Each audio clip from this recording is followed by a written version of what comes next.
ఇప్పుడు గుజరాత్లో దాదాపు ఒక వంతెన కూలి గుజరాత్ రాష్ట్రంలో అక్కడ ముఖ్యమంత్రి బీజేపీ, ఈ దేశానికి ప్రధానమంత్రి మోడీ గారు బీజేపీ. ఆ రాష్ట్రంలో బ్రిడ్జి కూలిపోయి ఒక దాదాపు 140-150 మంది చనిపోయారు. రాహుల్ గాంధీ గారు ఏమన్నా విమర్శించిరా? ఏమి ఇది మోడీ గారే కూలగొట్టిండు లేకపోతే అని అన్నాడా?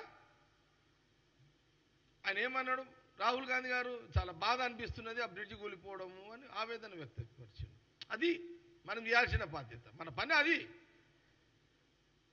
రాజకీయం చేయలే కాంగ్రెస్ పార్టీ, రాహుల్ గాంధీ గారు చేయలే. రాజకీయం చేయాలంటే చేయొచ్చు కదా. ఏం చేస్తురా? బ్రిడ్జి కూలిపోయిందాకా చూసిరా? బ్రిడ్జి మీరే గవర్నమెంట్దే కదా బ్రిడ్జి, మరి ఏం చేసిర్రు మీరు? అంతకుముందు అది కరెక్ట్ ఉందా లేదా? కూలిపోయేదాకా ఎందుకు చూసిర్రు?